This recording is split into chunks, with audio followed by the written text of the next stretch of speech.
So I am Vizag ने अपने stage 2A का शॉर्टलिस्ट रिलीज कर दिया है। आपके पास मेल भी आ गया होगा या आप पोर्टल पे जाकर चेक कर सकते हो।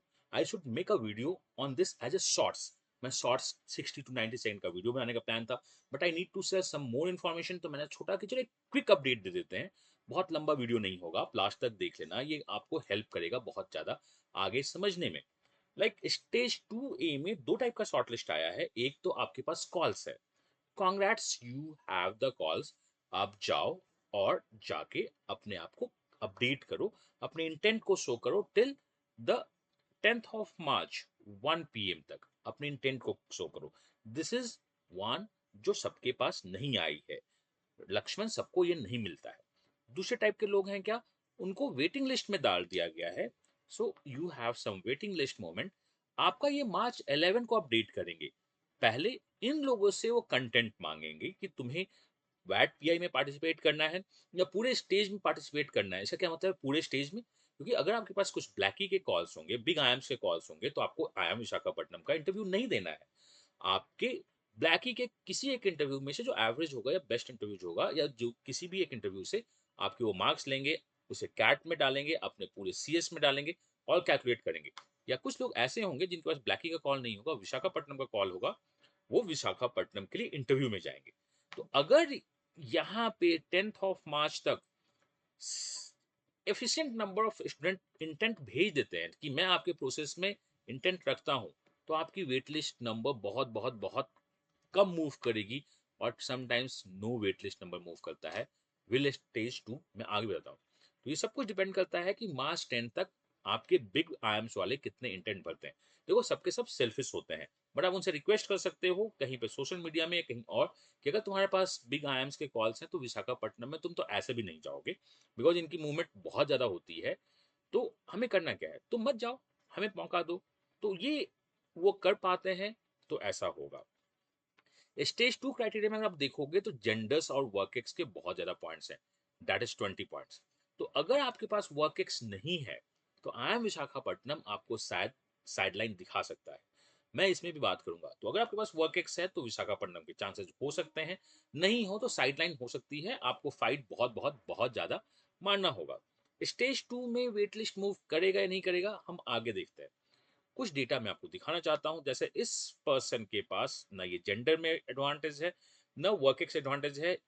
स्टेज 1 के लिए इसे wait list number double digit में दिया गया था और इसका वेट लिस्ट मूव नहीं हुआ था। तो अगर आप डबल डिजिट में भी आपका वेट लिस्ट नंबर है और आप जनरल हो और आपके पास वर्क एक्स नहीं है, तो पॉइंट्स बहुत कम चांस है कि आपकी वेट लिस्ट मूव होगी।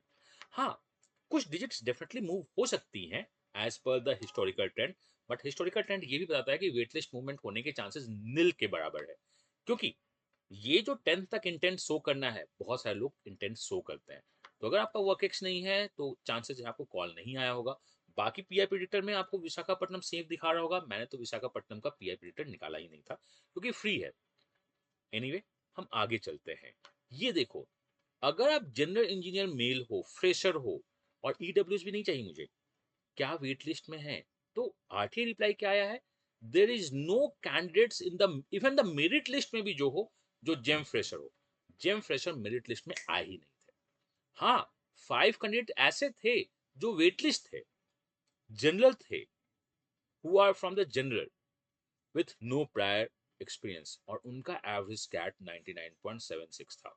मतलब 99.76 वालों को इन्होंने वेट लिस्ट डाल दिया। ये वो सारे लोग होंगे जिन्होंने ब्लैकी का कॉल लिया होगा। तो आपको समझ में आ रही है, अगर आपके पास वर्क एक्स नहीं है और कैट कम है आपका, विशाखापट्टनम शायद आपको ना बोलेगा।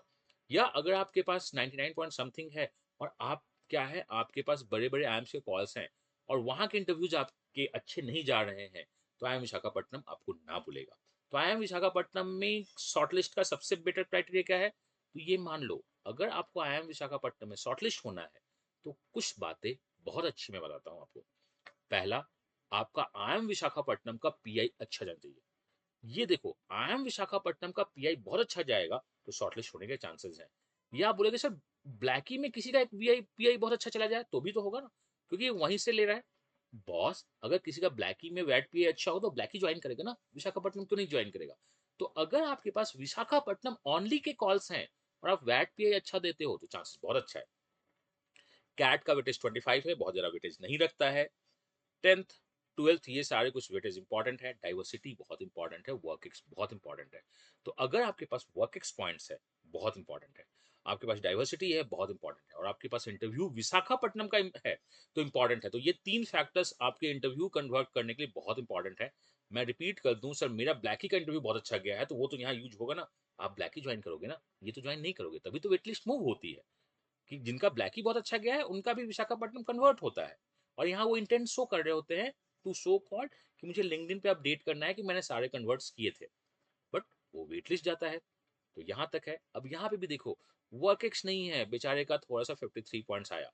ये देखना, 17 इज द एवरेज मार्किंग जो पर्सनल इंटरव्यू में जाता है। पर्सनल इंटरव्यू में इसको 19 20 मार्क्स मिले हुए हैं।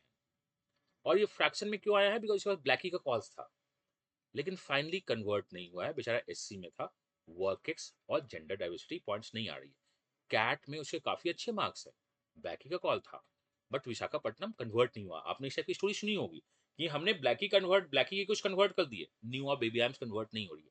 These are the reasons due to the different CS score criteria. आप इसे भी देख सकते हो कि no work ex no diversity 54 बेचारा फंस चुका है फाइनल सिलेक्शन में। तो वर्क एक्स बहुत इंपॉर्टेंट है। क्या ये डेटा सही बता रहा है? चलिए हम उनके साइट पर चल के देखते हैं। इनका जो बैच प्रोफाइल लास्ट ईयर का है 24-20 दैट इज 26, तो अभी हाँ 26 बैच प्रोफाइल है। 40% गर्ल्स हैं, 60% मेल है। एंड 0 to 9 लेस देन 12 वाले 9% हैं, और फ्रेशर्स बस 9% है। तो ये फ्रेशर्स को बहुत कम लेते हैं। और आपने देखा जेम फ्रेशर्स की तो वैल्यूज ही नहीं देते हैं ये। बाकी आपका कैट बहुत अच्छा होगा, या किसी कैटेगरी में हो गए, या आप फीमेल हो गए तो यहाँ आएंगे। तो अगर आपके पास विशाखापट्टनम का कॉल है जो आप इंटरव्यू देने जा रहे हो, बेस्ट दो, जेंडर आपके साथ है और वर्क एक्स आपके साथ है, तो विशाखापट्टनम एक आपका कॉल हो सकता है। कैसे परफॉर्म कर रहा है, नहीं परफॉर्म करना है, मैं बाद बताऊंगा। ये जो पीआई प्रिडिक्टर है अब मैं लेके आ जाऊंगा with the 98% of the security. लोग कुछ भी बोल दे कि अमीर का पीआई प्रिडिक्टर ये है वो है, बट आई नो कि कितना मैथ्स चलता है। एंड एट द लास्ट में आपको बता दूं, आरंभ के थ्रू अगर आप के आर अमीर कूपन कोड यूज करते हो, तो आपको कैट 2025 में 60% का ऑफ मिलता है। Anyway, pi predictor is coming soon. I am Visakhapatnam convert करना है, इस बैच प्रोफाइल में आना है, तो आपको अपने इंटरव्यू को बेटर देन द बेस्ट देना होगा। मैं अपडेट करता हूँ सारे चीज इसी चैनल पे। I should come with the shorts, but मैंने क्विक वीडियो बनाने का प्रॉमिस किया है। आगे भी मैं इधर शॉर्ट्स और क्विक वीडियो में अपडेट देता रहूंगा। मैथ्स रीजनिंग के क्वेश्चंस बहुत जल्द आते रहेंगे, बिकॉज किसी ने सही कहा है, when it's MBA it must be maths by MBA. मिलते हैं नेक्स्ट वीडियो में। Bye bye.